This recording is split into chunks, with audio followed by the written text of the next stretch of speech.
Oh, recording in progress. Did it tell you that recording was in progress as well? Yeah, no. It told me that, and it also gave me a pop up which I've never seen before. That's interesting. They kind of it's basically just telling me you're recording it, and if I say got it, I have the option to say got it or or or leave meeting. And leave if I say got it, that means I consent. we could So have I could be recording people in salacious circumstances. I guess that's that right. they don't want Like that. what's his name? It could be a Jeffrey Tubin situation. Whatever to that dude. All right, well, we're recording, and I think that it should match up since we're recording audio into the video recording. Yeah, no, So it's this we're is how I do it. Everything that I have to do is I there. You just go. record it straight in Zoom. There you go. I It works. record it straight in Zoom. Well, now I can just upload shit straight to Substack. Substack hosts podcasts for free, which is sort of ridiculous to That me. is actually quite ridiculous. That's great, But though. just whatever. I mean, let me cancel Buzzsprouts. I'm happy I, about that. well, we're here to do Up-to-Date Cinephile. I think this is like That's right. our We're 20th talking episode or movies. something like We're that, talking or movies. 21st. This is our first one doing it on Zoom, though. So Yeah, it's I a know. Yeah. kind of an occasion. But we're talking about, I'm going to say two movies that are at least good, even Yeah. if we have mixed feelings about it. I have mixed feelings about generally both, but they are good movies. They are good Yeah, I mean, movies. I would give both of these movies a recommend. I think that Yeah. you wouldn't be doing yourself a disservice by going to see these. We're talking about Northman and the is it the unbearable weight of massive talent? I Yep. always Unbearable the weight names. of massive talent. I should we do Northman first? I mean, Yeah, I mean that's an they're I feel like they're kind of equivalent in terms of their. Usually, there's like a big one and a small one. yeah. These are both like The big movie big this enough. the big movie this weekend we didn't see. It was the Bad Guys. It was the Oh animated yeah, movie that Fifth. blew everything out of the water. That made We so didn't much see money. it. We didn't see it. We didn't see it. What are we gonna do? What are we gonna do? Yeah, we could do the Northman first. I'm fine with it. That's an Eggers, picture. It's his third feature. I'm a big fan. But maybe it's because of my fandom, my expectation. I walked away a little indifferent, a little ambivalent to my experience, which was, I mean, we can't take away from the craftsmanship here. I mean, this guy puts in so much effort, research, and a massive amount of work with his production team, his cinematographer Jaron Blaschke, who also shot Lighthouse. I think he also shot The Witch. Just to immerse you into these worlds. I mean, that's his strength. His strength is to immerse you into and take Yeah, authentically definitely. the worlds that he is depicting, and that is happening in this one. That is, I mean, he is taking the Viking mythology and warrior tribal culture and immersing it into you in a kind of almost Bressonian objectivity. Like it has no sense of judgment. It has no sense of morality, really. And that is where maybe my indifference and ambivalence comes from, is that it roots you into a world that where people are quite unlikable. The culture is antiquated, but he's treating it with authenticity and earnestness. But I mean, that's where this real strength, the craftsmanship. There's a sequence, and Ben and I saw it together, where they raid. I mean, he's with the sons of the Ruse, and or something like that, the warrior Ruse, and they do they're like wolves incarnate or werewolves incarnate, and they do they raid this township, and it is stunning. I mean, just Big oneer. You get a big oneer well, and with I'm sure them it's blasting through. there's a lot of cheats. I mean, he climbs up the wall and then it goes around something. I'm pretty sure there's a cut there, and then he comes down and there's a cut around the wall. Like but maybe it's a oneer. I'd have to read more about it, but there are possible cheats to make it. But it's the illusion that really gets you in the rhythms of it, and it's brutal. It's unrelenting, and it shows Eggers operating on utilizing this budget at a high caliber. And so I mean, we can get more into it. But Ben, how did you think? What did you think of it? So I mean, I think I'm interested I'm going to sort of pitch a lot of questions to you Sure. because Yeah. I think you're going to be an interesting subject to talk about this movie. So Our friend of the pod, our mutual friend who saw the movie with us, Samuel Culiato, tweeted that he thought it was good but sort of unmemorable. Yeah, And yeah, I have almost, well, I wouldn't say the opposite response. I have a different response. sure. I am less certain about the quality of it. I think it is a very memorable movie though, because I think it's trying to do something. Like, I don't necessarily agree with you 100% that there's no morality to it. I think that it's trying to be almost biblical in its morality, in the sense that Sure. this is some Yeah. sort of a creation story, right? Yeah. This is the story about something old dying and something new coming into being. Hmm. And so it aspires to a kind of epic or biblical level of storytelling, which I think is interesting and difficult. Yeah. And so I'm interested in it as a project, as an attempt to tell, because I feel like even our like epic stories, right, have become so corny and Hmm. ridiculous. You know, Yeah. so many bants and jibes and jokes, and there's a little bit of this sprinkled in for the guys and a little bit of this sprinkled in for the gals, and it's Yeah. got to have a Yeah. lot of broad-based appeal. And this movie seems hostile towards that, It is. and I'm Yeah. I'm interested in that. I'm interested in a movie that's made at this scale with a sort of disregard for certain accepted notions of what is or isn't entertaining, Yeah. right? Although to me the movie goes a little bit awry when it does things that I think are more conventional. Hmm. Like there's Yeah. a scene sort of basically kind of that we get a little pause in the action where it looks like our heroes might escape, or our main hero might escape, right, as opposed to going to the final confrontation. And there's kind of a scene where they basically do the, you know, I came here to kill, I didn't know I'd fall in love. You know Yeah. the scene I'm talking Yeah. about? Yeah. That Yeah. scene to me was one of the scenes that just did not work No, because it it felt like it doesn't. was from another movie. Yeah, there are some, and I think it's because I think what Sam means when he says the lack of memorability, I think I agree in the sense that the story at its basicness is very familiar. I mean, it's based off of a tale that inspired Hamlet. So anybody who's watching it, the dynamic between father, uncle, son, mother is very familiar to us all. I mean, it's been copied and redone and done again.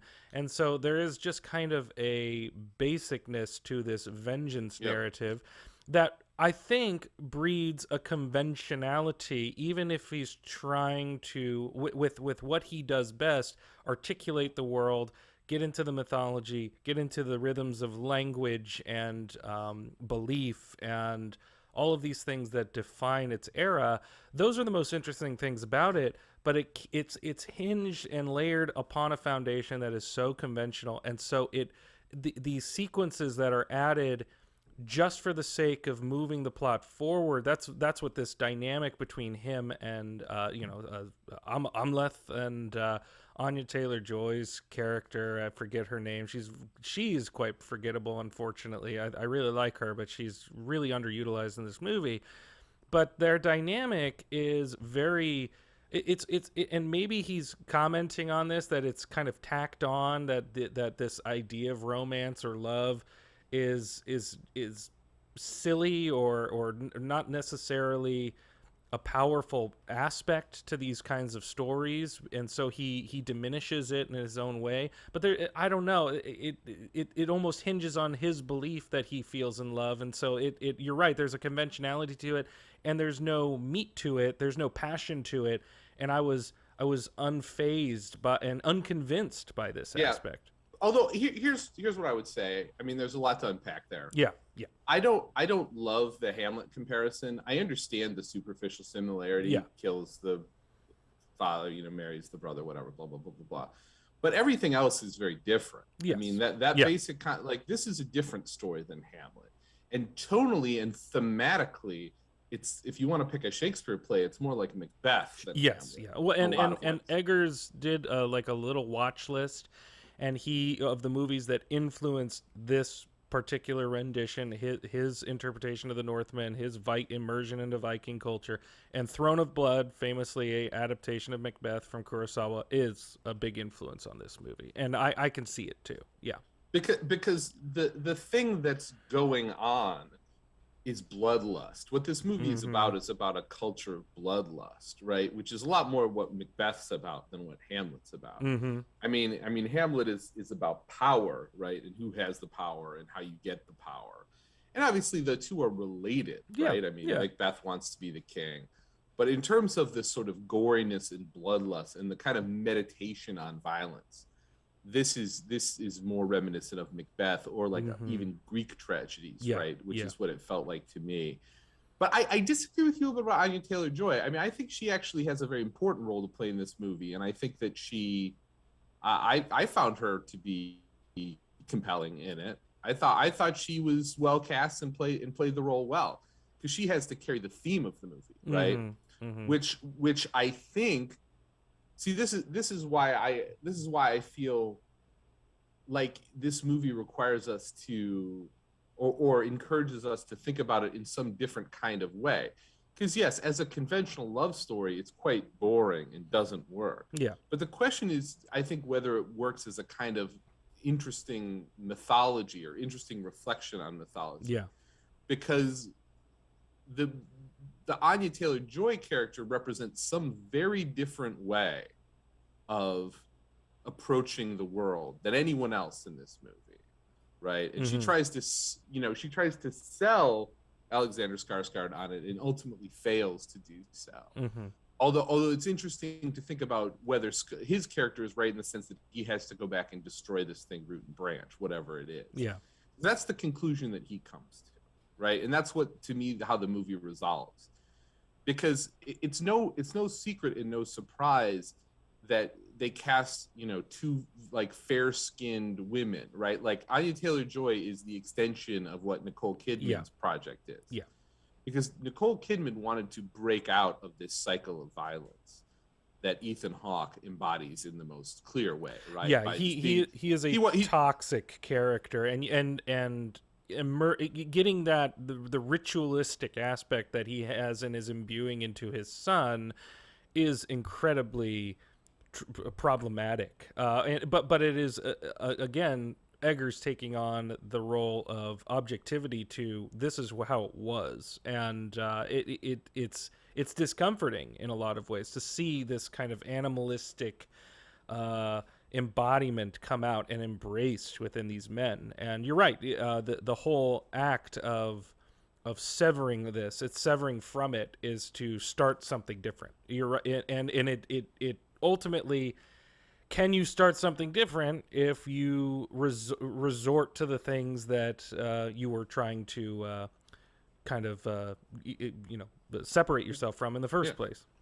yeah because the view of the Ethan Hawke character, the king, the first king, the father, is the most completely sort of anti-modern view you could imagine, right? Yeah. Because literally, he's not in the movie for very long, No. but in the one scene where he's talking to his wife, he talks about he has to die in battle, right?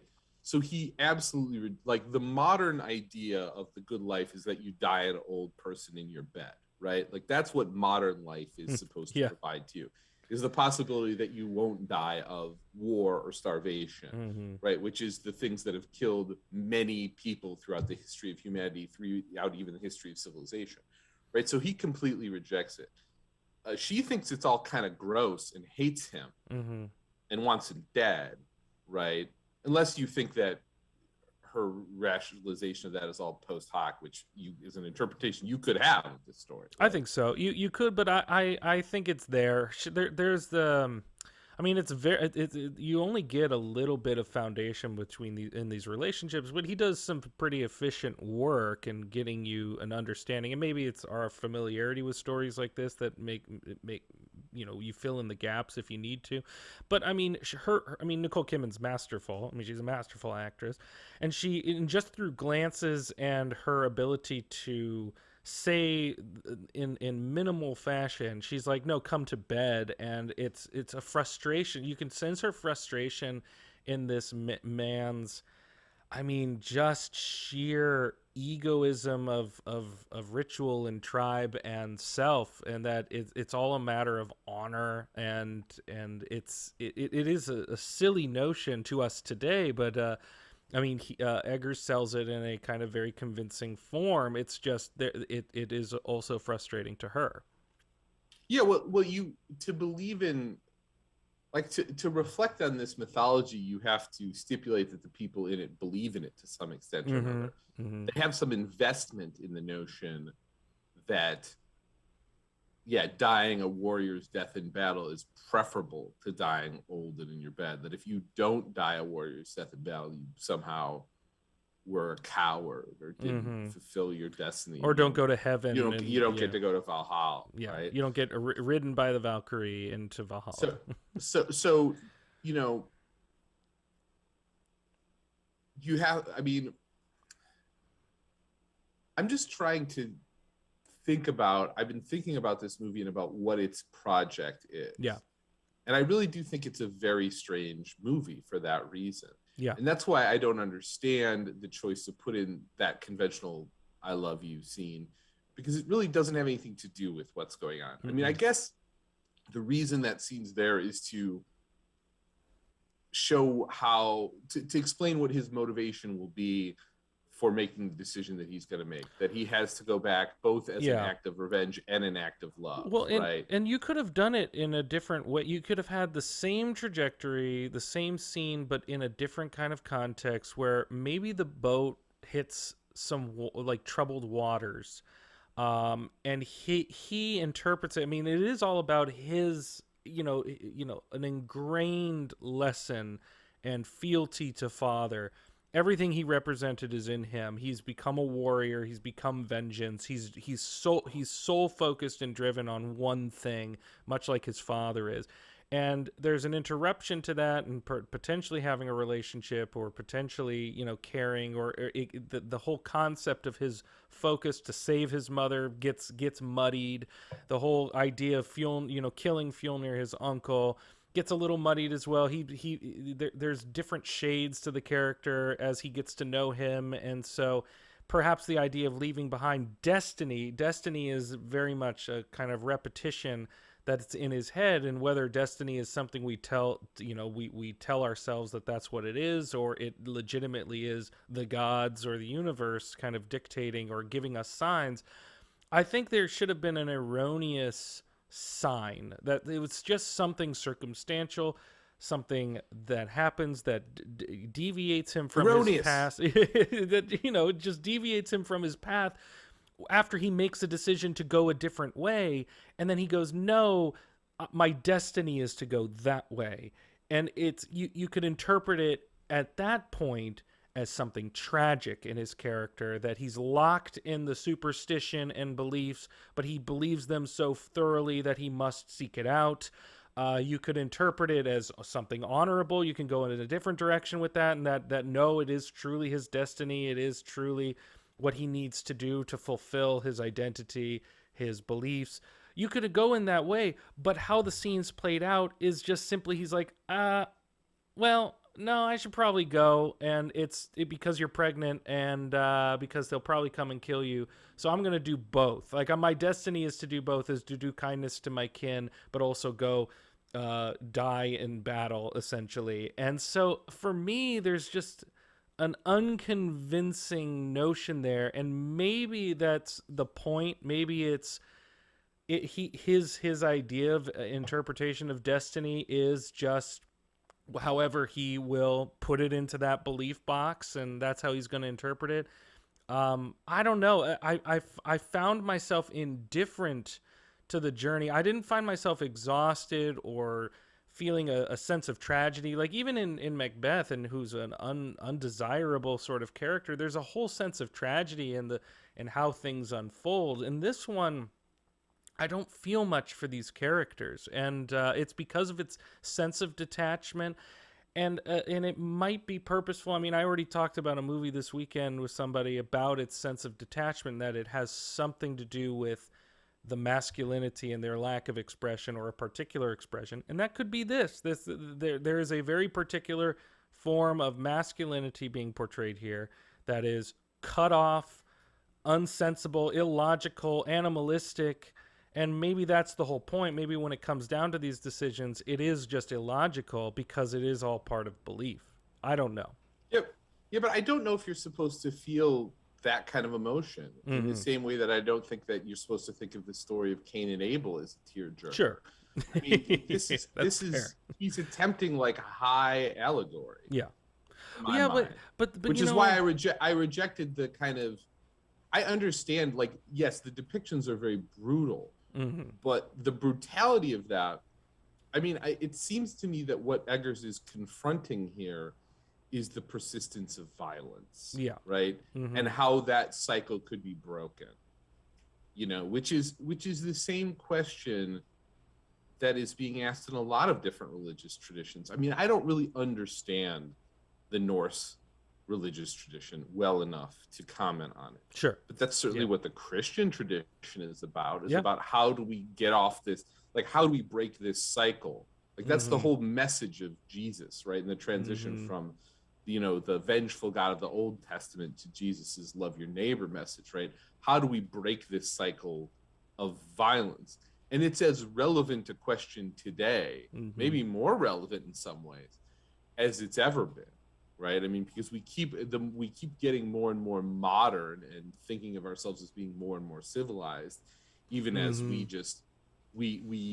observe and often, you know, in the case of the United States, participate in just heinous acts of violence, right? I mean, anybody who looked at the pictures from Abu Ghraib, I don't know that you can look at what these Vikings do and think it's that far off the mark, you know, or heard what happened in Fallujah. Yeah, right? There's a pageantry, an equitable pageantry of violence there that you see in this movie that is similar to what you would see in the pictures of Abu Ghraib. Yeah, or 100%. I mean, if you spray a machine gun into a crowd of civilians, this is no different than what's being done here. Yeah, it's not going to look as crazy as if you bite them in the throat, right? Or stick a sword through a man's broken nose and through his head. Yeah, yeah, or for that matter, I mean, I just wrote a big reflection last week on this. There's a big article in the New York Times about, you know, drone strikes, right? Yeah. I mean, these are people who would literally bomb weddings in Syria on a video screen sitting in, you know, a bunker somewhere in Colorado. That removal, I think that removal is worse, right? Because in this culture, you had to confront the violence, you had to be part of it, and you had to take it on. You had to, it had to be part of either your identity, your soul, how you interpreted the world around you. And in that way, they almost close themselves off to what we would deem a humanistic notion of life, because it's at the expense of violence at the expense of everybody. But we are not ingrained in it. We're almost detached. We're desensitized, and we're removed, and so it's problematic, exacerbated in that way because of that. Yeah. And what's interesting about this movie from this perspective, from the allegorical religious perspective, is that Christianity comes up in the movie, but it ends up being a red herring. They're afraid of the Christians. Yeah. Right? Or they think the Christians might be doing this thing. But what's actually offered to us as the kind of synthesis moving forward, or as the alternative, is whatever you think Anya Taylor-Joy's character believes, which is some sort of pantheistic, like, earth worship. Yeah, yeah. Right? Almost Wiccan, yeah. So that's the alternative, right? Yeah. That's the alternative. That's the thing moving forward. Not, you know, not Christianity, right? But a kind of new, more peaceful kind of, you know, trying to live with some sort of equanimity with the world around you, as opposed to constantly trying to stamp the world and stamp other people by sheer force of will and violence, right? So the movie is just extremely violent. Oh yeah. And violence is, I mean, that's the other thing. Like, not only does the movie diverge from the Hamlet portrayal with the, you know, extremely obvious twist that Nicole Kidman isn't thrilled to see him. Yeah. Right. But also with, I mean, he's not tortured. Skarsgård's character is not tortured at all by this. No. He wants to, he wants to torture them, right? Mm-hmm. He wants to engage. Like, it's interesting, right? Because Eggers goes in kind of a horror mode for like the second part of the movie, Well, where, or at least for and I would where say, he wants to terrorize them. and I would say for not long enough. It was my favorite part, the kind of subversion, the sabotage within the camp is that planning, because it shows the unlikability, or at least the brutality of our hero, and that their mission is corrupted in a way based off of what he's willing to do, and his use of violence and in a kind of horror mode is jaw dropping in a lot of ways, and visually Like I said, stunning and and it's brutal. exactly the opposite of Hamlet, right? Hamlet, who is famously tortured by the violence that he does and aspires to do, Yeah, right? He can't yeah, bring himself to kill the king. He kills Polonius, but feels bad about it, even though Polonius is a total dipshit and a toady, right? Because he loves his daughter, yeah. right? So this is exactly the opposite, right? I mean, he literally says, I want to put them into a nightmare, right? Mm-hmm. And yeah, I mean, yes.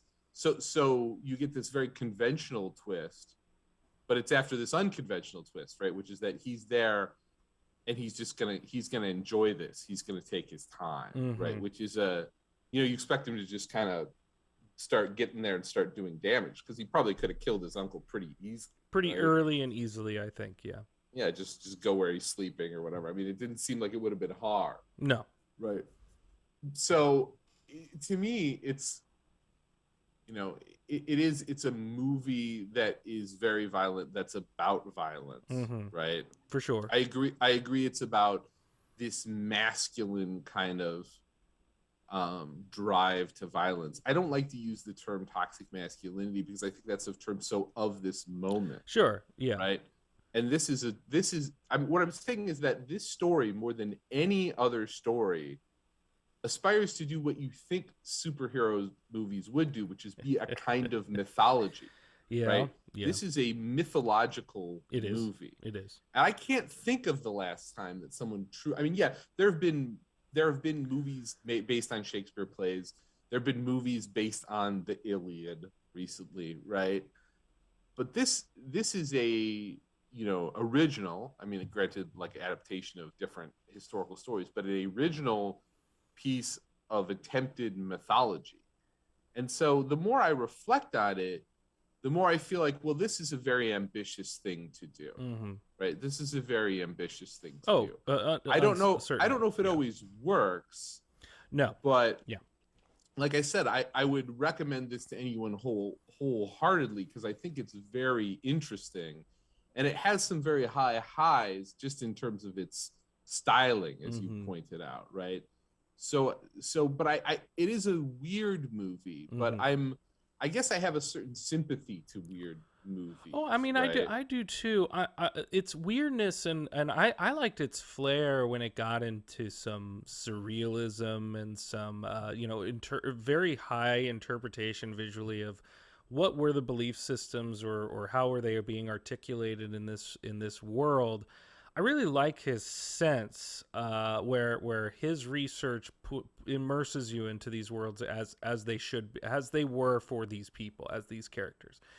And with that, I'm thinking about it in a different way, as you're talking about, especially as a sense of mythology, because that's what this is. I mean, it is a mythological tale. It's kind of a foundation, perhaps, of a breaking point for either the faith, or for the Viking tradition, or the tribalism and the warrior culture, and that this movie is reflecting and taking mythology at its most earnest, and that maybe it is what you're saying, that it is just a pure reflection on violence in mythology, and that even though we're specifically here for a Viking tale, it is just as equitable of a tale of violence, and as you said, in a biblical fashion, maybe in a historical fashion. All of our histories are tethered in a kind of use and mythologized and romanticized idea of violence, And while some people might have reflected at a certain point, looking back at the violence in Viking culture as something ceremonial, something ritualistic, something celebratory, where he's just taking it as what it was just a pure breed of brutality, and that in itself is what mythology and history is for us all, and that we have to either just take it, or we have to he's just reflecting it back at us for us to understand and deal with it. I don't know if it brings me around to because I think that the narrative at its heart is just something that's been replicated and done, and again, I don't blame Eggers for this. I actually think Eggers wanted to do something, and the pieces and evidence are there, something even larger, even more of an epic, even more grandiose in a sense of mythology. I mean, I've been reading a lot of articles in the Post. They changed up Nordic language, they changed up the complexity of language. In Post, they took out some of the violence, which I think had more violence been in the film, I think that message of a critique and kind of a submersion into this violence would have rang truer for me. It would have rang in that discomforting level of its sense of violence and critique of it. We've also talked about another problem, right? We Mm. talked about this after the movie. No penises. Like No these guys are penises. naked, but you Oh never see man, a dick. that It's was like when truly you unfortunate. it's they look like it's like Ken dolls. Like they're even in that final battle on like Mustafar or wherever they are. There's kind of like smoke. Like Yeah. there's some shots where you're like, I should see a dick here, and there's no dick, There's and I'm no like, what the no fuck? I mean, no. it's whatever. You know, We all and know what's and there. and again, it's weird because that, even though it's rated R and it's got like swords going through people's faces and people biting necks off, or people stabbing their own faces out of like a hallucinogenic state, Yeah, like that scene was spectacular. it was pretty When good. he doses them with shrooms and they just start stabbing their own faces. Yeah, because they think demons are coming, or they need to get the demons out. No, It's a I mean, bad trip, man. it's a bad trip, bad trip. No, and even with that, it's like you can't just articulate and show that these guys probably, and they definitely did, fight naked, and like you could just not show that in all of its authenticity. And again, I think Eggers wanted to, and I think Stellan Skarsgård and Klaus Bang, who's a great actor, and he's probably my favorite in the film because of his sense of control. I really like that Eggers had the vision and the opportunity, but you can tell that with an increased budget comes it comes with screenings for audiences that had criticisms for the movie, that he had to change some things, he had to simplify some things. The studios they gave 90, I think it's 80-90 million dollars to this operation and experiment. And again, I'm when I said in the beginning that it's a good movie, it is. You could even say it's on a technical level an excellent film. Like it is thoroughly realized and articulated in the sense that I think Eggers wanted to, but up to a point. I think if we allowed him to have done the immersion into getting more into the mythology, getting more into those deviations in the culture, adding all the violence that he intended to have, having the language be what it was intended to be, I think this would have been such a profound experience. And yet I think that was my hesitation. I could see the vision, I could see the potential, and I felt that it only took me so far. And because of its narrative simplicity, it only got me to think about it in only certain ways, and I wanted it to be more engrossing than that. And that's on me. I think this will be powerful for a lot of people, but that's where my hesitation comes from. Yeah. See, and I guess I feel like conversely that it almost has to be this way. It almost Sure. has to be this sort of very spare kind of thing because of what it seems to aspire to. Sure. And I think that may make it less enjoyable to watch, right? Like it may make it less enjoyable than if you liked the characters a bit more, or it was a bit Yeah, I don't necessarily need to more like the characters. but I think I need to understand them a bit more. There is some, I think there's some contradictions to, if we're going to sort of immerse ourselves into violence and mythology, do we allow the our kind of anti-hero or very complicated hero at the center of this epic to have his wish fulfillment at the end of the movie? I mean, they are kind of taking it, he is taking a step further by, in his mind, he has accomplished what he has accomplished, even though it is it is an embodiment of exactly what needs to be left Yeah. behind in the first place. Well, I mean, the only characters that have any complexity to them are Nicole Kidman and the brother. Yeah.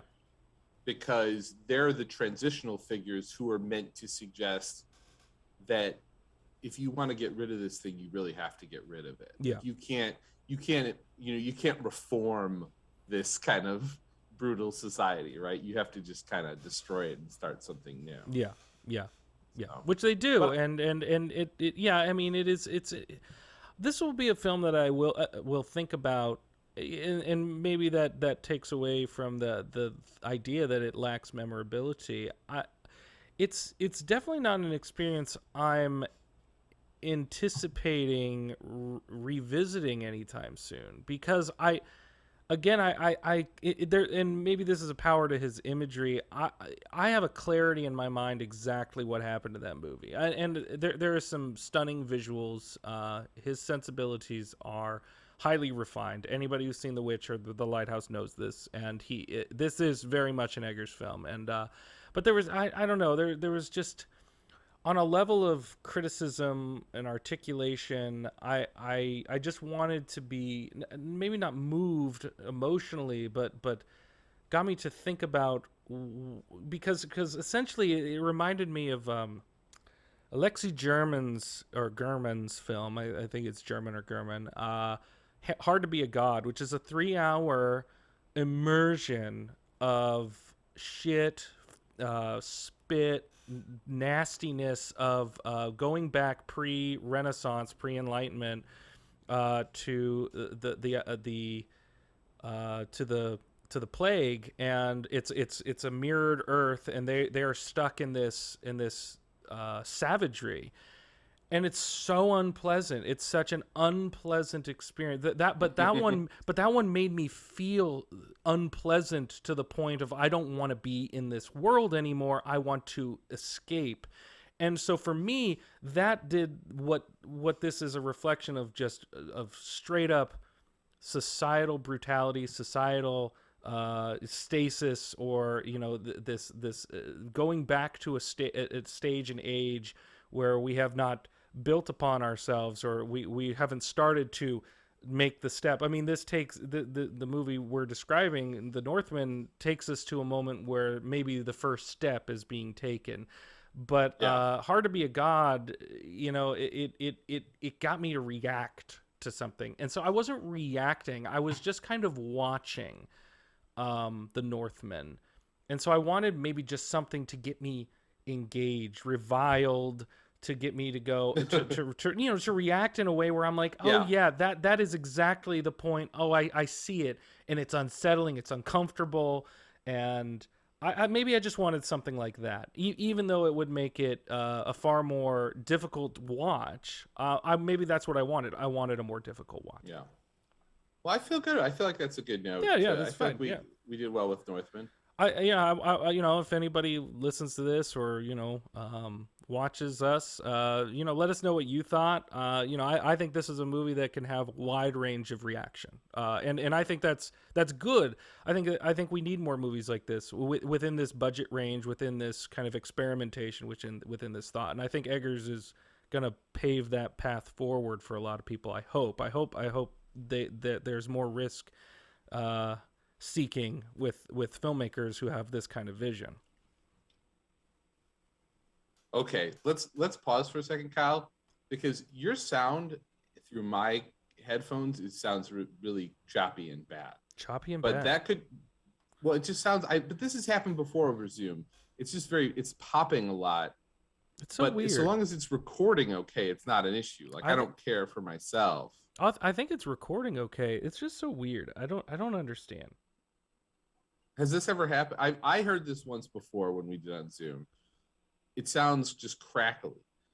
But if I don't know, I don't know if you could like, are you recording it into Pro Tools too, or are you? Audacity. I'm recording into Audacity as a backup audio, and I know that that's going to sound exactly how I hear it.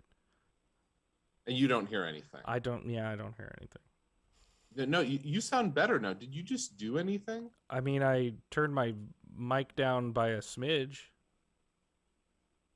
That's weird. I don't It know. sounds better. It sounds better. Whatever. So long as I mean, you'll hear it, and hopefully it'll sound fine. Hopefully, yeah. I'll listen to it. Yeah, absolutely. What do you Okay, want to move cool. I on to the just next want. one? Yeah, let's do the next one. All right. The unbearable weight of massive talent. A movie that I think I was very vocal to Ben, at least to friends. I was not looking forward to this movie at all. Well, and I don't remember you being like super anti. I just remember you being, I would say, skeptical. You I were was very skeptical. skeptical. And I don't think it's funny because when I first heard the concept, it reminded me. There's a Jean-Claude Van Damme movie called JCVD Yeah. where he plays himself and he goes to a bank and then the bank gets like robbed and people get taken hostage and then they look to Jean-Claude Van Damme. They're like, hey, you know, you're an action star, you can help, and he's like, that's not me. And then the movie like turns into that, and then it's just kind of silly. I mean, so this is Although what's funny about that movie, right, is that it's playing on the fact that he is a very reluctant celebrity, right? yes, He's yeah. someone who really does not seem, kind of in a way almost torpedoed his own career. Does not seem particularly interested in being a celebrity No, ultimately. yeah. Kind of, because there was a time where he was like a big star and people were like, oh, look at this guy, he's going to be a big deal. Back when like we were minting those sorts of like martial arts celebrities. I mean, compare and contrast with Steven Seagal, right, who keeps on making movies that go straight to video and no one watches, but who clearly loves nothing more than being in the public Oh eye. my god. Jean, Did you Jean-Claude hear Van Damme seems very indifferent to his is celebrity, there any which is probably truth to his credit. is there any truth to the fact that Steven Seagal was fighting with the Russians in against Ukraine? I heard I mean, something like I'm that. sure he would say that. I'm sure. I mean, the dude is not battle ready. I will say that. But he's like Um, fighting with the Russians. Like what is that about? I mean, he's friends with Putin, apparently. I don't know. I mean, fighting with them how? Like he's out there on the front lines with He's a giving AK-47. motivational speeches. Sure, maybe. I mean, I would believe anything about that dude. Yeah, I for mean, that sure. dude's a fucking. But I'm just saying, like, there was a time when I guess people were in search of, the Bruce Lee type figures, right? I feel like Mhm. we haven't tossed up as many of these people lately for whatever reason. Mhm. Although I'm not super on top of like contemporary kung fu movies. I'm sure that there is someone after like Jet Li or whatever, Oh yeah, and Donnie and Yen. Donnie Yen. and Jackie Chan keeps being out there being, I don't know. I mean, he's done at Great. least some awesome stuff, He's right? always great. I mean, he's a classic.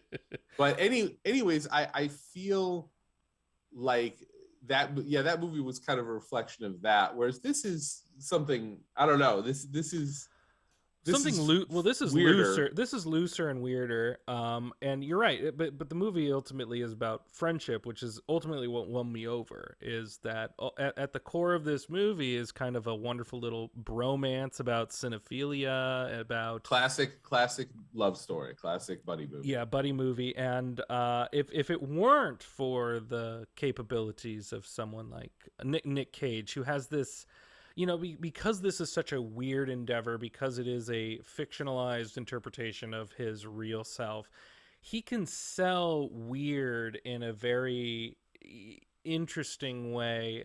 Obviously, this is a guy who's done some very exaggerated works and throughout his history. I mean, whether it is his early days doing like Peggy Sue Got Married or Vampire's Kiss, to getting into his action superstardom in Face Off and The Rock, to now he's like a B or D movie star who is known for being just batshit unhinged insane. And it comes down to even jokes like this is like this movie is like an embodiment of the question that Community had on their episode: is Nicolas Cage good or bad actor? And they had a whole class dedicated to it. And I mean, he's been a joke in the public eye, based off of this persona for a while. And so leaning into it, embracing the meme of it all, and going along with it, and then having a little bit of heart in there with and I think Pedro Pascal is the savior of this movie because of that. I mean, his earnest love for this person, and who he is, and then who he learns who he actually is, and embraces him in a multi-layered kind of friendship. This movie works because of that. Without, for me, the concept of it all is a little thin. It's one note. It's a one note joke, but the heart of the movie is what takes me to the end, and it's earned. It's an earned heart. Yeah, I mean, if you want to have a good comedy duo, you need a good straight man, right? Yeah. And Pascal is the perfect straight man. Sure, I mean, perfect. he really is. He's a very talented actor, and he totally brings off this character in a very warm and heartfelt way, which I agree with you is absolutely essential to make the movie work. Yeah. Right? The movie doesn't work if someone doesn't do a good job in that role. Yeah. Yeah, I mean, this movie, it had some real funny moments, like moments where I actually laughed, and I felt that feels good, because that's hard to do, at least for me. I mean, it's funny to see Nicolas Cage play the piano and improvise a song that is just awful. I mean, even near the end when he comes out as the Italian guy, great. I lost it. I mean, like that makeup and that costume was just pitch perfect, right? And I mean, I'm definitely in the Nicolas Cage is a good actor category. And it's sort of, I mean, they poke fun at it. And he even says in the movie, I work. I'm a working actor. I work. That's what I do. I mean, I always think of the whole, Michael Caine, I made a lot of crap. I made a lot of money, right? I mean, dude was in Jaws 3D or whatever. and everyone forgets that. And now he's a serious actor because he's got a British accent. For sure. I mean, Nick Cage just made Pig, which is an excellent movie, and I think some of his better work. And he's been in some iconic, awesome movies, and even in his bad movies, I mean, I think he brings something entertaining. Oh yeah, I mean, weird. Yeah, you can see something like Mom and Dad, and it's a terrible movie, but you go, oh, but Nicolas Cage is bringing something to the table. It's funny. Throughout the entire movie, they talked about so much, like Guarding Tess. They brought up Moonstruck, and yet they didn't bring up my favorite Nicolas Cage performance, which is Adaptation, which I think gets swept under the rug all the time when we talk about Nicolas Cage. I mean, he was so good in that movie, and so, I mean, shades of Adaptation in this with the multiple characters. Exactly, right? Yeah, the kind of layering, a kind of meta conversation with movies, and with movie making, and what goes into that. Like, who is it for? Is it for the people who make them, or is it for people who love them? Like, and that's the most complex it gets. I thought it was gonna be a sort of commentary on Hollywood, but it doesn't even remotely go into there. But I think it's good that it doesn't, because it grounds it in that conversation. Who are movies for? Is it for the people who engage in them in a kind of high fluent artistic endeavor, which Nicolas Cage, I mean, he can't separate that. I mean, they make a joke out of his cinephilia. I mean, the man is an encyclopedia of movie knowledge. People don't know this, but he is so well immersed in cinema culture. So when they make the whole big joke about his favorite movie being The Cabinet of Dr. Caligari, I mean, it just rings so true to what I know of the Nicolas Cage, and they make it into a wonderful little joke. But then it's like on the other side, it's like someone like Javi, who is just such a fan, and like a super fan, to the point where he's insecure about, being around this guy, uncomfortable, afraid that, once he finds out his secret, that he is such a fan that it will ruin their friendship or ruin whatever's happening in an engagement. And I like that, because movies are for people to engage in that in their fandom and engage in their celebratory ways. It means so much to them. It means more to them than anybody who creates it, to be honest. Yeah, I think it's. I don't know. I mean, here's what I can say. If I'm just gonna be honest, Sure. which I am sometimes. That last scene like hit me like a truck. Like, and so I must have been invested emotionally. Sure. Yeah. For whatever else other experience I had at that last scene with him and the daughter. Now I have a daughter who, is much younger than this daughter, but is old enough for us to sit together and watch movies together. I mean, I started crying kind of out of nowhere. And I was surprised. It was such a strong emotional reaction. I was surprised by it. Yeah. Now, like I said, I'm kind of in the target market for the reaction, but it happened. Yeah. Right. Yeah. And that speaks well of whatever level this movie was working on. Right. Because it clearly, for all the ridiculousness and all the kind of meta commentary, whatever goofiness of it, I clearly was moved by it on some level. And I think it is a movie for people who love movies, because it's about loving film. Yeah. And loving each other, right? But also it's about, a life dedicated to loving cinema and kind of the pros and cons of that, and how you can sort of get back to real life, but also, continue loving movies, right? But it's a movie about movie. And not in the sense of being didactic, right? Yeah. But just in the sense of it's about people who love movies and what it means to love movies. Well, and then also with the Nicolas Cage character, his love for movies, his love or ego in focusing in on his career, it separates him from what you say is ultimately an emotional climax of the movie, is that he is desperately trying to connect with his daughter, and how he sees it in the beginning is like, if I show her what I love, maybe she'll will connect on something that I love. But it is more about coming to her and what she enjoys, and he needs to learn that lesson. And it's kind of an obvious lesson, but you're right how it's handled, this whole idea. And I love the choice that they do.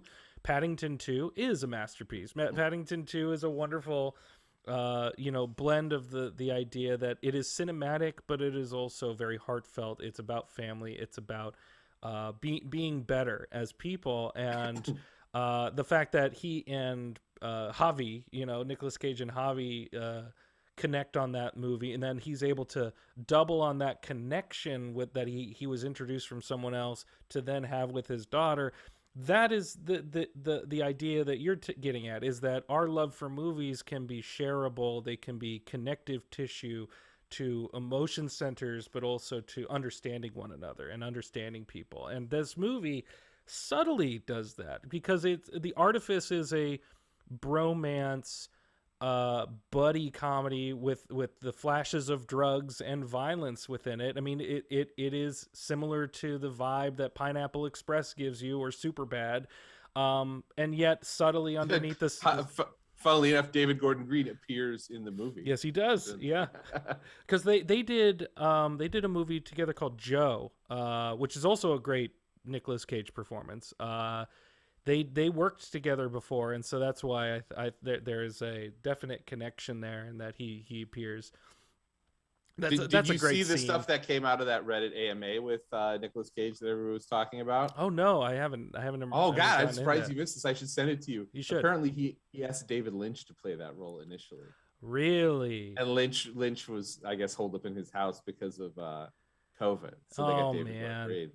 But he tried to get David Lynch to. That would have been great. I mean, to do the Wild at Heart callback, which another movie that's not referenced in this movie that I was like, well, except for that character basically is Sailor Ripley, right? That's true. Yeah. I mean, so I think in some ways it's referenced the most. The most, yeah. He is, my jacket is. I just wish it was the rattlesnake jacket, because then he could be. Like, you could have just thrown in that line, have I ever told you that this jacket represents my identity and my freedom? Well, in the AMA, he revealed apparently he gave it to Laura Dern. So perhaps Laura Dern has it. So Laura Dern.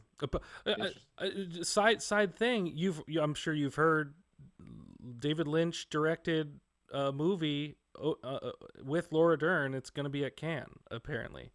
Wow, no, I hadn't heard that. No, yeah, a secret That's movie that he shot, and now it stars Laura Dern. it's funny Apparently, because I think Inland Empire is being re-released right now. I think Like it I think it's is. showing Yeah, at some theaters. yeah, Well, I mean, they've had a productive relationship. That's awesome. I will anticipate that. yeah, yeah. But yeah, no, it's you should look up that. It's people have like summarized that AMA or like pulled out the things he actually responds to, and it's good. It's very Yeah. it definitely makes you like Cage more. And it's funny with the Paddington 2 thing, which I think is very important, right? To pick this movie that they can kind of connect on. Because one of they asked Cage like what movies can he watch over and over again, and his two movies they mentioned are Apocalypse Now and Spirited Away. Spirited Away seeming to me like a very similar movie to Paddington 2 in the sense that it's a piece of family entertainment that is also sort of a transcended piece of cinema. Yeah, absolutely.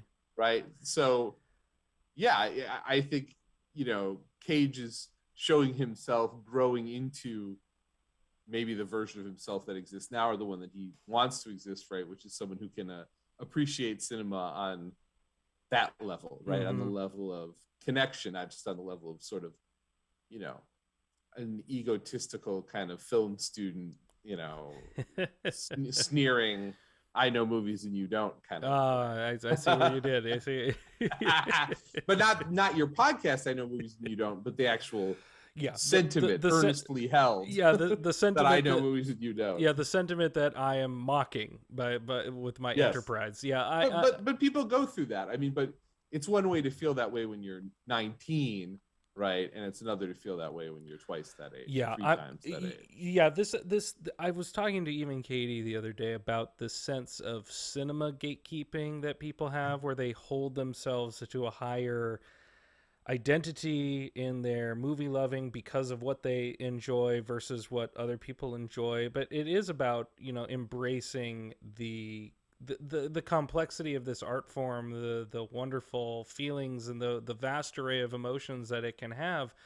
And it's even in the aspect in the movie where they are expressing themselves in a variety of ways, where they're writing within the movie, they're essentially writing the movie that they are eventually going to be. Yeah. But they keep making comments. They're like, oh, I hate buddy comedies where they're just sitting around talking, and they're literally just sitting around talking and going in through all those forms. And they have a pretension of it without realizing it until the end, why they have such a pretension and a barrier for some aspects of cinema. And it's about them breaking each other down and accepting of a wide variety of the experience, especially the Nicolas Cage character. He is the main character, and it is about him coming to a better understanding of what are the options here. Yeah, no, I totally agree. And so, yeah, I think that this is a movie with very broad appeal. Right? It's rated R. So. Although I wouldn't have. I think a teenager could see this movie. I guess it's R for language or violence, maybe. Yeah, I will say in my screening, I had two parents who had, I want to say a 7-year-old and a 10-year-old, and I think it's appropriate for the 10-year-old. But why I bring it up is the 7-year-old couldn't sit still, and they were moving around the theater. They had light up shoes. It was really bothersome. It bothered a lot of people. And I was just saying, yeah, I can see this being fair for a younger, a budding, getting into our sort of entertainment, because there's not a lot of sex in it. Not at all, really. I mean, there's some violence, but it's not very explicit. It's just a lot of language. So I feel they take drugs, I guess. That probably is another reason. Which, by the way, again, so I will say this: anybody who's seen the trailer, and maybe you're listening to this to get an idea to watch something, I don't know, maybe you've watched it, but I will say the trailer was unfunny to me. I was like, yeah, the idea could be fun. I like Pedro Pascal. I like Nicolas Cage, and but I was just very, very hesitant. And there's a big sequence in like the first trailer that was released where they're trying to climb over a wall, and in the trailer there's no context. When you get into the context of the movie, where they've dropped acid and they are just paranoid as hell about everybody around them, It is so funny. Like that And scene it's operates yeah, and very they feel well. like they're getting chased by two guys that literally look like they're like people from the town in a oh god, in Hot Fuzz or something. Like Yes, yeah, yeah, just like the most pedestrian people like sitting on a bench. yeah, They're convinced are somehow tailing them or yeah. spying on them. Yeah, I mean, context is everything. I mean, even in the trailer, they have the shot where Pedro Pascal and him are smiling at each other on drugs. In the trailer, you don't know they're on drugs, but in the movie, when it cuts to them driving around, on the coast of this of wonderful Spain, and they're just looking at each other, and Pedro Pascal's got this wild-eyed smile. Like it's just funny, like it's visually funny because of the context of the scene. And so there's an art to trailer making, and I feel like this one let this movie down, but then again, I think a lot of people were interested anyway, so what do I know? But it's I mean those jokes are hard to like the context is hard to put in the trailer, Yeah, right? yeah, There probably also is like you'd probably have to have a red band trailer if they're actually you show them actually taking acid. So that's yeah. maybe Well, I another mean, well, reason. he does that's a red band trailer, yeah, because he does give him the acid in the movie. Yeah, you actually see them drop it and Yeah, they talk about it. But who knows, right? I mean, I know that drug use is one of those things that they always put on, rated R for yeah, drug use, yeah. extreme nudity, whatever. And I mean, other good people in this movie too, right? I always like Tiffany Haddish. I think she's very funny. I And think she's fine. I'm not on the Tiffany Haddish train like other people are. I think she's utilized well in this. I think Ike Barinholtz is fine as well. yeah, I thought they had some. I mean, the scene where they're on the radio with him and he Mhm. takes the whatever the incapacitator by accident. Yeah. It's pretty funny. He's got a really good reaction where he's like yelling at him. He's like, "Oh guys, his acting ability." He's like being sarcastic, and then she goes, "Don't pay attention to him. He's just mad his wife like cheated on him or something." And he goes, "Not Fucks is fucking his dad. fucking his dad." And he goes, "Not technically." Like, That technically is a great line. But I mean, even the moment where he passes out and then she takes a beat and goes action, Action. Yeah. is It's hilarious. funny. Like Yeah. that got a laugh out of me. Yeah. That It's she funny. knew that like just played his instincts as an actor. And she says action. And he just jabs himself in the leg with the syringe. He can't separate it. It's in his nature. It's great. Yeah, I gotta laugh out of that. But yeah, so I like I said, I think it's an appealing movie. It's funny. It's got some heart to it. It's got I like I said, I'm a Nick Cage fan. I'm a Pedro Pascal fan. I think Yep. he's certainly one of these actors who's really sort of burst into my consciousness relatively recently. I Right? mean, he With is some, a I mean, he's got such a great look. He has a vastness in his abilities where he can play all sorts of characters. I mean, the fact that he's the Mandalorian and Javi, and that he's in Game of Thrones. I mean, it is wild his ability to see his gracefulness on screen in all sorts of capacities. He is pretty great. yeah, I mean, it takes a special actor to. I mean, this character is a bit of an innocent, right? Yeah. In certain ways, Yeah. he's a bit naive, and to play that character in a way that's believable and lovable, that's hard to do. Yeah. It's not an easy role, I Yeah. think, and he does it really well and really grounds the movie in that story of kind of his love of Cage and love of cinema, because he could have been way too broad. I mean, the character is a very broad character. Like when they go into the room with all the memorabilia, that's ridiculous, right? That's a sort of ridiculous sight gag, Yeah. right? But he's able to bring it off in a way that's Warm. that works. That keeps the movie grounded. Yeah, he has a right? warmness especially in his interpretation of this character that, again, I think the movie could have been enjoyable, but as you stated, you had an emotional reaction to it. I mean, I deeply cared for the friendship that was coming, that was, blooming in this movie, because of the warmness, because of, Nicolas Cage, being, volatile, the this fictional interpretation, being volatile and like seeking connection, and finds what he was looking for in this who would eventually be a writing partner, but unassuming friend. And it's the warmness that really sells it. I mean, that's what is going to make this movie, I think, very, very rewatchable, is that, whether or not it's funny, which it is, the context is everything, and it really does bring to light a lot of the scenes that I had questions about. But it is the performative element between these two, and Pedro Pascal has to do a lot of work, and a lot of work that I don't think a lot of people will necessarily realize that's what he's doing, but he is working hard in order to get you to be convinced. Yeah, I mean, because you could imagine this movie being just like a Will Ferrell movie or something, Yeah. going from like gag, gag, gag, gag, Yep. gag, gag, gag, Could be. and just constantly riffing on this sort of absurd preference for every sort of joke they could get out of it. But it doesn't go that direction, right? It certainly does plenty of that, but it still roots it in the emotional thread of their relationship, their buddy love story, right?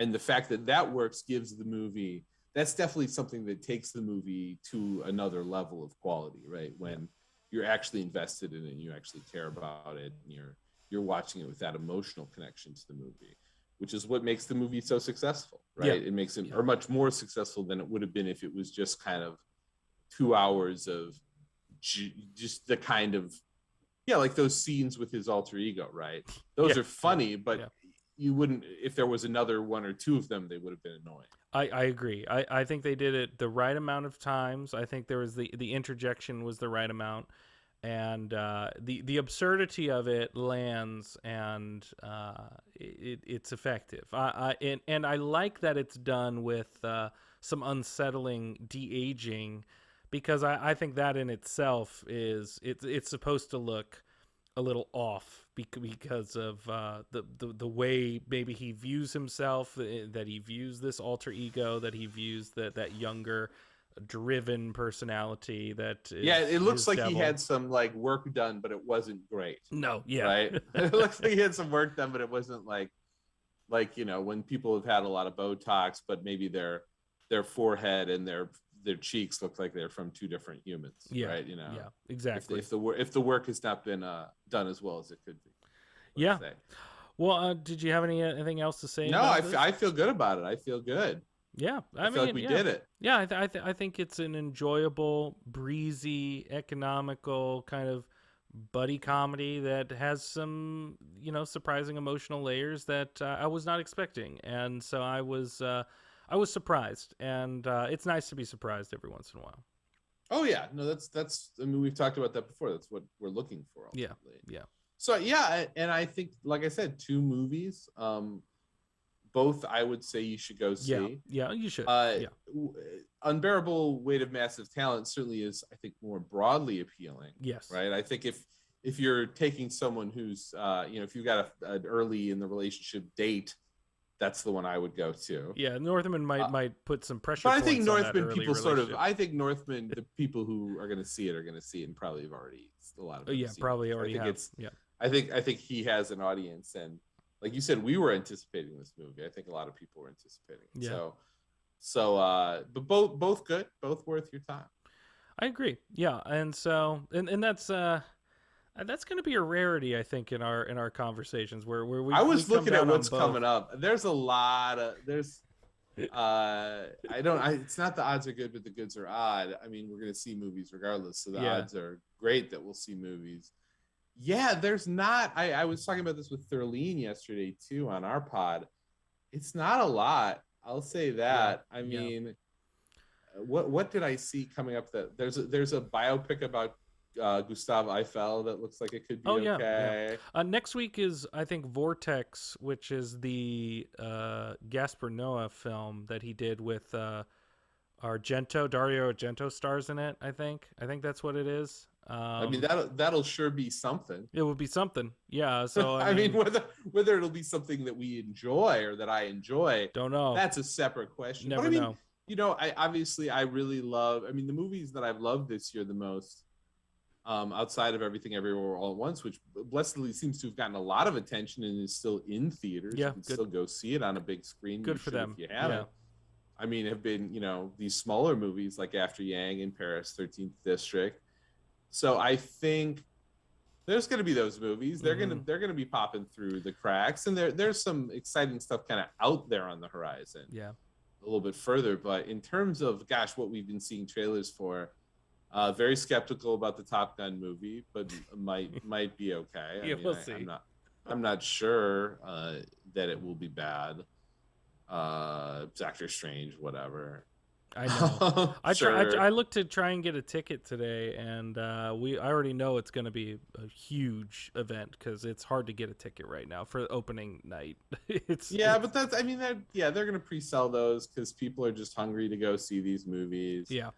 Whatever. I'll go see a matinee a couple days in. That's fine. Yeah. Yeah, I mean, what else is on the horizon? What else do we got? Is there anything you're excited about, or I'm excited by, or have any hope for at all? I'm excited. The next thing I'm excited about is Alex Garland's movie Men that comes out next month. Yeah, that's going to be interesting, right? Like another one of these socially conscious, social political commentary horror movies, which seem to be all the rage these days. I love Rory Kinnear, and he plays every man in the movie, so I'm excited. Yeah, no, great actors. I love Ex Machina. That's one of my favorite movies of recent vintage. And I liked Annihilation. I know people were more divided on that, but I thought Annihilation was really good. Yeah. I mean, I didn't like it as much as Ex Machina, but like I said, Ex Machina is to me, and it's interesting. One of my favorite movies that have been made anytime at all recently. Well, I think Annihilation for me is in the same camp as The Northman. Is that here's a guy who knows how to do something like a thought-provoking indie, and they take their ideas and they put it into a larger budget context, and they're good, but they're not as good as, say, the influences that are guiding them. That's my comparison. I think they're operating on similar levels, obviously in different genres, but they are filmmakers who bring high concept capability even when they enter the sphere of a higher budget. And Annihilation was one of them. He enters a higher budget, and it was very good. For me, it was a blockbuster stalker. It was kind of I mean, clearly shades of Stalker. Yeah, no doubt about that. But like Ex Machina, I guess the one thing I would say for Annihilation is I did find this sort of climactic sequence to be quite affecting. Not as affecting as Ex Machina. I mean, that end sequence of Ex Machina to me is as electric as anything. Yeah, it's fantastic. I mean, just that sequence is just ripping. You can't look away. Yeah. Right. So I agree with you. Men is. I mean, I'm intrigued by this string of Jordan Poole inspired movies. I mean, let's call it what it is. I mean, he's the one, right? I think I can agree to that. Yeah. Get Out is the movie that launches this trend. Sure. Right. Yeah. I don't. So in that sense, he's a very influential filmmaker, and he's got one coming out. Not looking forward to it.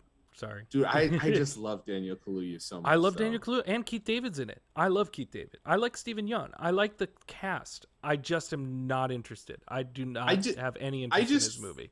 I just feel like, I guess I'm interested. I mean, I'm interested in the sense that I feel the same way about Men. Like, where are we going to take, or for that matter, honestly, the last Last Night in Soho. I mean, that was in the same vein, right? This kind of with the Edgar Wright kind of twist to it. But like, I'm interested that in this new emerging subgenre, because I have very mixed emotions about it. These are good. I mean, these are good filmmakers. These are talented people who are involved. Whatever we feel about them individually, as a whole, they're a class group of people, right? Yeah. And I'm sympathetic to what they're trying to say, but I'm also skeptical of political movies broadly. Sure. Yeah. I'm skeptical of movies that have sort of overt political agendas. I just Mhm. think that it's very hard to do, right? And um, Get Out works in part because of novelty and in part because of just some real spectacular performances, right? I Yeah, mean, Bradley Whitford, Kath- Catherine Keener, Daniel Kaluuya. I mean, all of them. to me, Catherine Keener is just as horror villains go, just extremely effective. Yeah, great. And some of the visual choices in terms of like that scene where they're all observing him and they just sort of all stop at the same moment and look like very effective, filmmaking shit Yeah, going yeah, on. yeah. Get you in Uh, that psychology. It really works. but I'm just wondering as we keep going back to this well, what people will be able to do with it. Sure. Yeah. I'm inherently skeptical of it, but that makes me interested. Like I said, not interested in the sense, oh, I know I'm going to love these movies, but interested in the sense of, well, where are we going with this? Mm-hmm. Like, can other people, or can anyone, either the people who've already done it or the people who are deciding to do it for the first time, can they take this stuff in a direction that's interesting and that doesn't fall victim to the danger of just being too didactic or Sure. too obvious about the point they're trying to. Yeah, I'm always worried that it will become it becomes obvious. So I'm hoping that these filmmakers have a sense of control or a sense of subtlety, a sense of. I mean, there's a reason that the great political movies are almost always satires, right? Mm-hmm. And they're very biting, and they don't really have a positive message. They're more just like these people all suck. Yeah, yeah. Right. Doctor Strangelove, like movies like that, right? They're very broadly satirical and more about what's fucked up than what should be. Than what should be. Yeah, yeah. So we'll see. I know Yeah. it's a bit of a detour, but No. I mean, I'm also looking. I mean, apparently in June we're getting a new David Cronenberg, Crimes of the Future. So I'm looking forward to that too. I mean, so there will be, I think, one thing per month that I could probably, latch onto in hope that it will inspire me or get, But you're right. Just looking forward, it's a bit dreary. It's a bit dreary. Yeah, there's gonna be something. I'm telling you, there's some small movies that are gonna be good. Yeah, I hope and believe. I hope so too. Yeah. Cool. Well, that was good. I'm was good. Ben. I do Dead Reckoner. You can go to deadreckoner.substack.com to get the audio of this and a bunch of other stuff that I do. He's Kyle. He does I Know Movies and You Don't. He does this. He does all kinds of stuff. He's in a band. He's a multi-talented gentleman. Yeah, I'm a semi-talented gentleman. Semi-talented. He's semi-talented in multiple disciplines. Real jack of all trades. I appreciate that. No, yeah, and the Dead Reckoner. I joined the Substack. I know you're a paying member. I'm a paying member, and I love getting the emails. I'm like, oh, Ben wrote something today. Oh, Ben did something today. Like, I'm great. Oh, that's very sweet of you. No, so if you want to have that same frisson of joy that Kyle gets to experience, you can subscribe, get a free subscription, see if you like it. Yeah. And then you can upgrade to the paid if you're feeling it. Yeah, absolutely. No, I recommend the paid. I feel like I'm. You said welcome to the club. I feel like I'm in a club. That's right. It's a very exclusive club at this moment, but we're hoping to expand its ranks just a bit. Let's expand it. Yeah. I got a kid. Come on, give me some money. All right. Well, we'll see you next week. I think. I mean, we'll figure it out. We'll figure out some indies. We'll watch some movie to watch. Yeah, we'll watch something. Well, I just said we'll watch some movies to watch. There you go. That's we're getting tired. We'll see you next time. Recording stopped. Gotta watch to the movies. Watching the movie.